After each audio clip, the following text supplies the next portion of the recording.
Hello and welcome to another episode of Feeling Negative Videos. Today we're going to talk about camera types.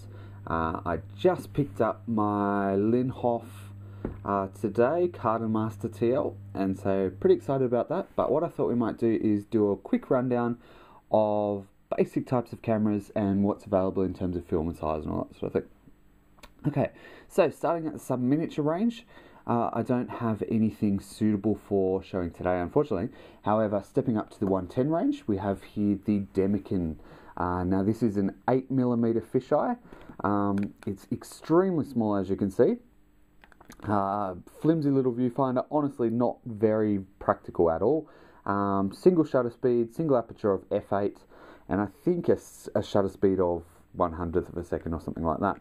Okay, so turning around the back, you can see that most of the camera is the film. This actually fits, this folds up very small and becomes almost like a spy camera. No, incorrect. So aperture of 13.5, my mistake. But focal length of 8mm. Okay, and that takes this type of film here. Now, Brian generously sent me quite a little bit of 110 film, so I've been able to keep stock of that. I haven't shot too much because it's a pain to scan, and it is quite small and it's difficult to judge the field of view. Okay, so stepping up to 126 here, we have Kodak Instamatic. Now, these were popular for a while, long time ago now, 70s I think. 70s, 80s. Now these provide a square frame photo. They're like 35mm, so to speak, but in a square frame. Okay, and the film comes in a box like this. Again, like 110, it's a canister type film in the sense that you just slot it in and then you expose it by all in the canister, and then when you're finished with that, you take it to the lab, canister and all, and they break it open and develop it from there.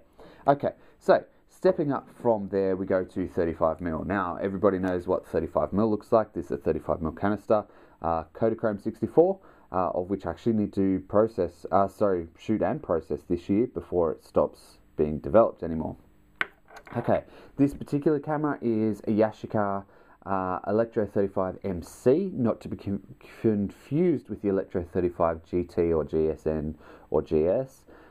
This is actually the smaller version. This is a 40mm 2.8 lens rather than the 40mm 1.7 lens of the Yashicas.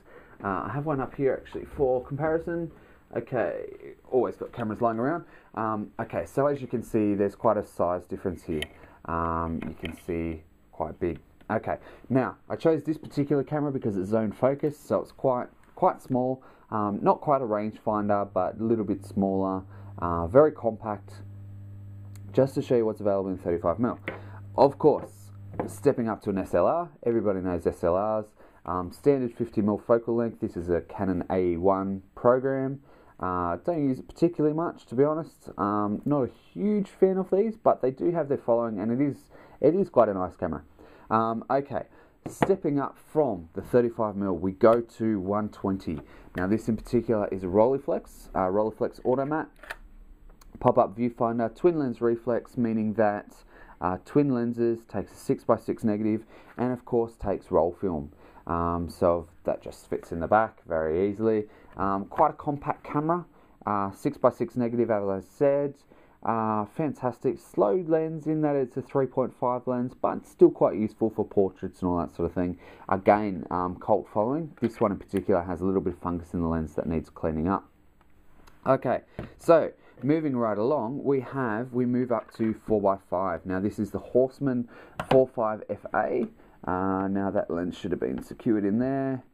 Okay, so Horseman 45 FA with a standard 150 5.6 lens.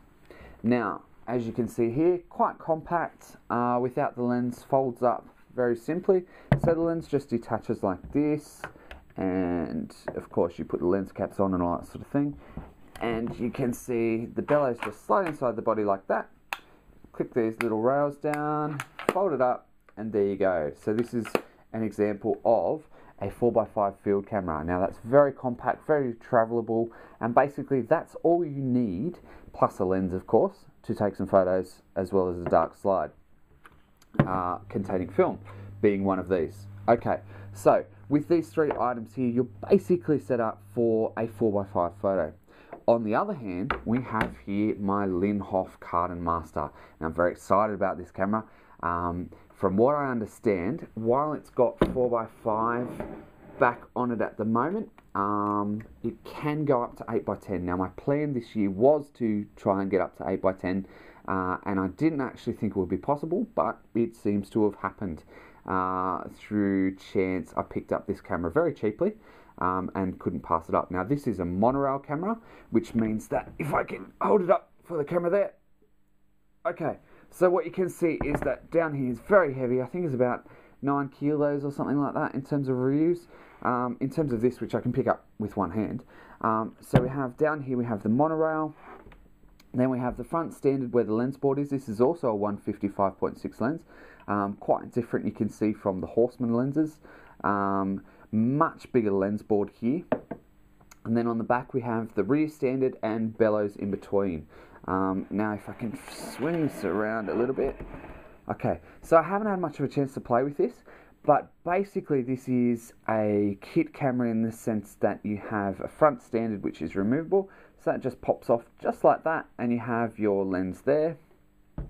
Okay, and then you have the bellows in the middle, which are again removable, and then you have the back here, ground glass screen, which you can probably just see, and this again is removable. You can put roll film backs, you can put your 4x5 dark slides in here. And now if you replace the front and the rear standard, as I said, from what I understand, this will shoot up to 8x10 with larger front and rear standards.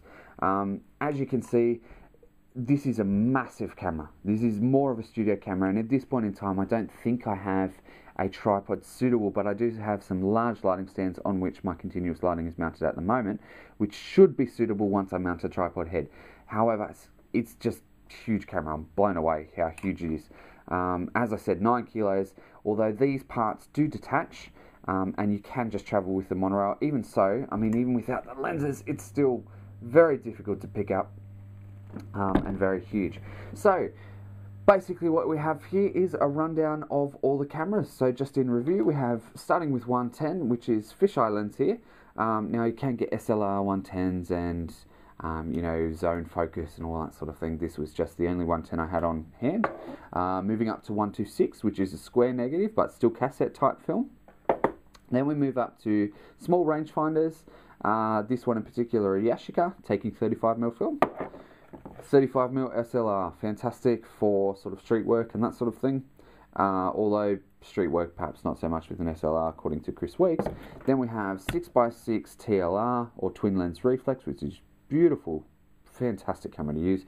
4x5 Horseman, which is my field camera, and then the Linhof Carden, which is obviously a studio camera, very impractical to take anywhere on extensive distances or anything like that, and adaptable up until 8x10.